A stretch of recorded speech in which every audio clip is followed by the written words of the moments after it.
we've given them all everything that we have. We're on the ground ahead of time, so we're working hard. Are there any more resources the federal government could be giving them? No, we've given them. We have pre-planned a significant amount of it, even though they didn't ask for it yet. Hadn't asked for it yet. Hey, what's up, you guys? This is WD3. This is your Hill Report News Break. Well, today is a day of paradox. Today is a day of hypocrisy. That's right. As I listen to the news, I have gathered up information and figured out nobody cares about any Palestinian deaths. Nobody cares about any Arabs and Lebanese who gets killed. They say, oh, Israel has a right to do it. At the same time, they send them billions of dollars of American taxpayer money in weapons and cold cash and everything else that they want. Also, you have new immigrants who come to the country illegally, but I'm telling you, don't fault these guys because they were told to come here. If you came to make your life better and find a better way from the country that you were in, more power to you. But I'll tell you what, these people are getting more priority than, especially in the spending bills, than the American taxpayers. That's a lot hypocritical, right? In North Carolina right now, they've been running the story all day of how those folks are sitting there with nothing, their houses devastated, their communities devastated, and President Biden or Kamala Harris has not even went down there to shake a hand, not for a photo op. These guys are always absent on every single big issue. Very hypocritical. I don't see how you can get elected or reelected with that type of treatment to your electorate. But I will say this, and I need you guys to think really hard when I say it. How many of those people who are suffering in North Carolina, they had a hurricane come through, natural disaster, and wipe out their community? How many of them did not care when Palestinian children, when Lebanese children, when children all over the Middle East were slaughtered? How many of them said, hey, Israel has a right to do it, and they did not care? It brings a scripture to mind. Be not deceived, God is not mocked, for whatsoever man sowed, that shall you reap. If you're going to have compassion on God's creation, on God's children. Have compassion on everybody, not just what country they belong to or whatnot. If you ignore the people getting bombed, then don't cry when you're being ignored, when your community is devastated. That's just a point I'm making. But in a greater sense, I would like to see these people get some relief.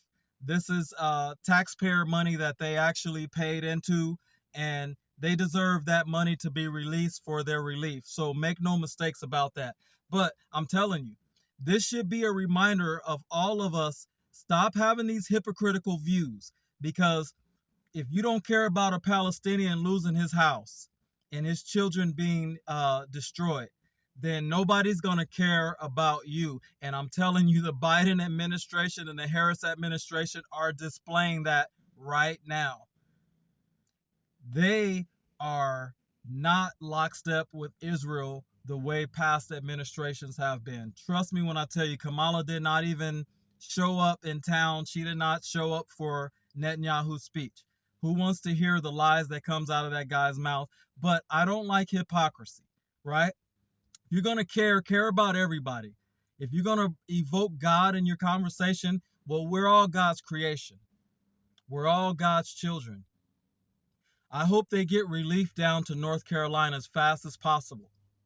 I hope the people of Palestine find safety as fast as possible. I hope the citizens of Israel who tried to do the right thing and get Netanyahu out of there, I hope those guys get resolution and peace as quick as possible. I hope the people in Lebanon and Iran stop being under threat as fast as possible. This world needs to pump the brakes. Things are about to get really rough in America. This is about to turn into a no man's land because of the labor strike. If it goes on any further, this thing is going to get bad right here in America. There's countries right now that are sending their warships towards America. We are not immune to what happens around the world. Check your thinking. Check your perspective.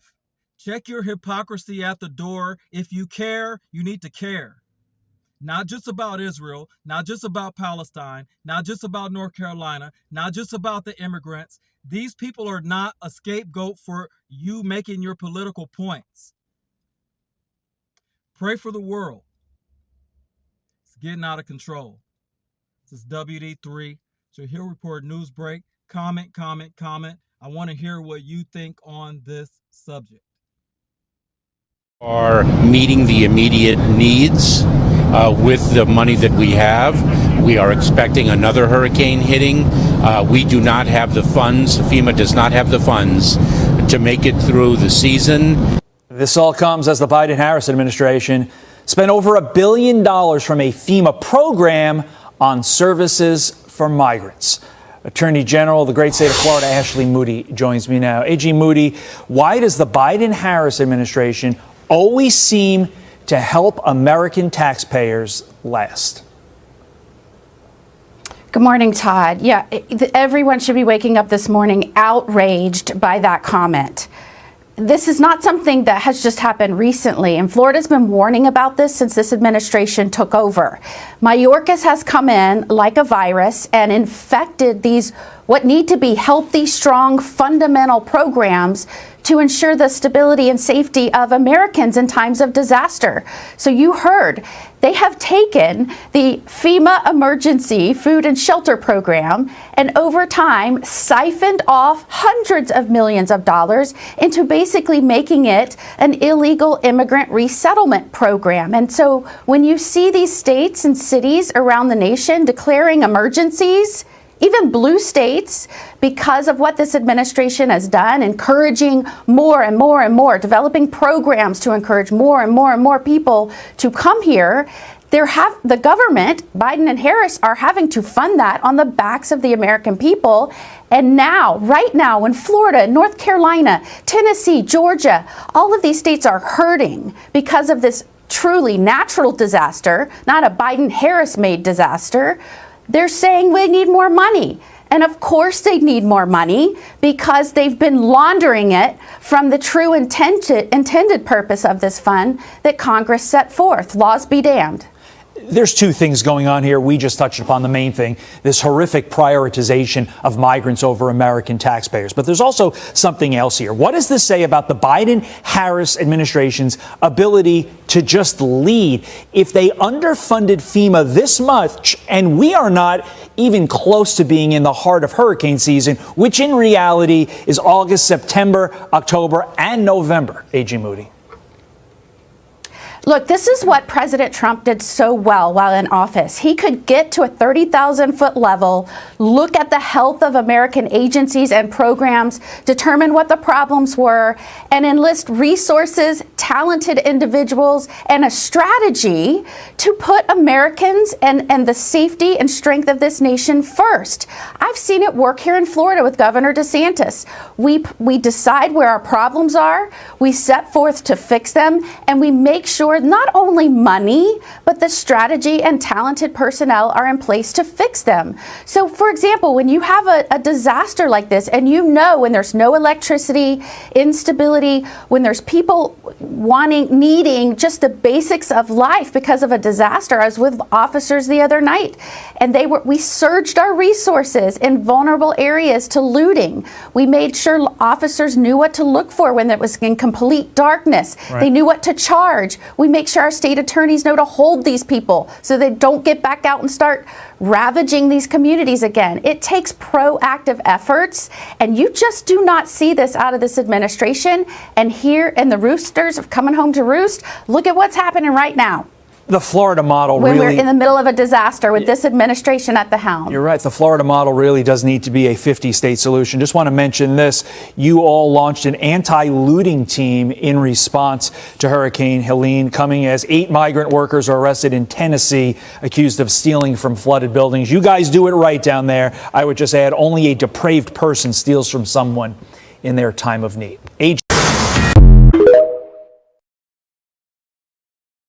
We wanted to show you just how much asylum seekers are getting in some of our biggest blue cities, starting right here in New York. If you're a migrant, you're guaranteed housing, some of them being placed in hotel rooms that average $300 a night. Then a number of those migrants qualify to be part of the $53 million debit card pilot program. That means they are handed $1,000 on a debit card each and every month.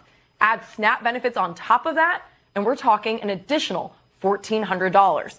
In Los Angeles, migrants are given full coverage health insurance and soon could also get $1,000 a month through the city's new guaranteed income pilot program, which is immigration status blind. That means you could get it even if you're not here legally. And in Chicago, they so far have spent $300 million since 2023 on migrants. That's on things like food and even laundry. As part of that spending, it's going towards rental assistance. If you're a migrant there, you could get up to $15,000. We wanted to show is ready to send more than $1 billion in weapons to Israel. It's the first arms shipment since President Biden put another arms transfer on hold this month. Eyewitness News reporter Jaysha Patel live in the newsroom with those developing details. Jaysha. Yeah, John and Rachel, the Biden administration said it was concerned about casualties in Gaza, specifically in Rafah, which is why they paused a bomb transfer. But now President Biden and administration officials will continue other weapons deliveries and their military support to Israel, which is the largest recipient of U.S. military aid. Now, congressional aides say the weapons package, which is yet to be approved, would include about $700 million for tank ammunition, $500 million in tactical vehicles, and $60 million in mortar rounds. Some Democrats have criticized the president and have pushed him to limit transfers of weapons to Israel and instead do more to protect Palestinian civilians. Republican lawmakers have made it clear that drawing back U.S. support for Israel hurts the country as they continue to fight Hamas and other groups. Their plan is to advance a bill to mandate the weapons delivery. And we've, of course, seen many protests on college campuses over funding to Israel. Pro-Palestinian demonstrators will be at today's UC Board of Regents meeting in Merced to demand the UC system divest from Israel. Yesterday, UC Berkeley agreed to review its investments in a list of companies due to their participation in weapons manufacturing.